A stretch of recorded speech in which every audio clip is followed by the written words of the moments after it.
Good afternoon, Sunday! At dahil linggo, hindi ako makapag-afternoon nap. Naisipan kong maglinis ng buong palibot, mag-laundry at magwalis, magdilig at kung ano-ano pa. So, first and foremost, nagtanong ang aking partner, ganyan ang suot mo mag-vlog. Sabi ko, syempre, wala naman sigurong nasa bahay na nag-aayos bago mag-vlog, 'di ba? So, ito talaga yung mga totoong larawan ng mga babaeng nasa bahay lang, hindi nag-aayos, nakapang male t-shirt na malaki lang at may short naman yan sa loob, guys. So, nagsuot lang ako niyan, hindi na ako nag-ayos. Wala nang ayos-ayos, basta sa bahay tayo, guys.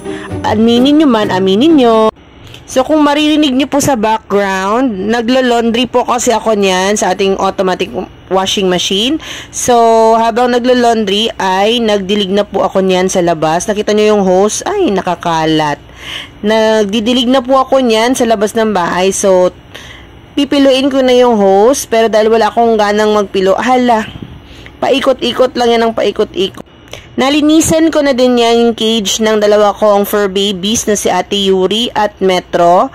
Natanggal ko na yung mga kanin na nagkalat dyan at yung mga pupo at wiwi nila. Kaya iyan, mga buhay Reyna at Hari na po yan sila. So medyo maaliwalas ang view ngayon dahil binuksan ko yung pintuan sa likod ng bahay namin. Second day yan na naka-open. So hindi ko na kailangang mag-on ng light sa loob ng bahay. And mas nakikita ko yung view ng mga aso ko dyan at ng mga... So, still iniikot ko pa din po yung hose kasi dapat nakabitin ba ang tamang term? Nakabitin siya dyan para hindi magkalat sa may... To end this vlog, so out of curiosity, gusto ko lang makita kung ano ang life ng dalawang fur babies ko sa tuwing hapon. Kaya kinunan ko sila ng ganito. So makikita nyo, wala lang, kalmang-kalma lang sila. Eh nakikita nyo, nagliliparan yung mga birds. Kalma lang din yung mga ibon at yung hangin ay malamig. Kaya yan, nakikita nyo, humihiga sila. Minsan tumatayo, umiikot-ikot. Pero madalas talaga nagpapahinga itong dalawang babies natin. So napakasarap maging fur baby, no? Kasi parang, wala lang, simple lang yung life. Sana maging ganun din sa tao.